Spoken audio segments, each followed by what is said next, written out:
গাড়ি হিউজ ছাড়ার কারণে বিঘ্ন ঘটছে।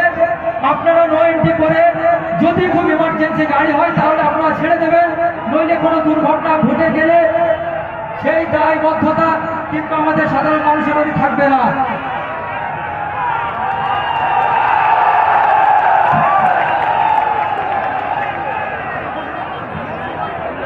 আমাদের যে সমস্ত ছেলেরা এখানে আছো তাদের নিজের নিজের দায়িত্বে অ্যাম্বুলেন্সটা পাস করিয়ে দাও। আমাদের ছেলেরা নিজের দায়িত্বে অ্যাম্বুলেন্সটা ফার্স্ট এখান থেকে পাস করিয়ে দাও। এবং মাটিয়া থানার যে অফিসার এখানে দায়িত্ব আছে স্টেজের এখানে এসে একটু যোগাযোগ করবেন। মাটিয়া থানার যে অফিসার এখানে দায়িত্বে আছেন স্টেজের এখানে এসে একটু দেখা করবেন। আর আমাদের ছেলেদেরকে বলছি অ্যাম্বুলেন্সটা একটু পাস করিয়ে দেন নিজের দায়িত্বে।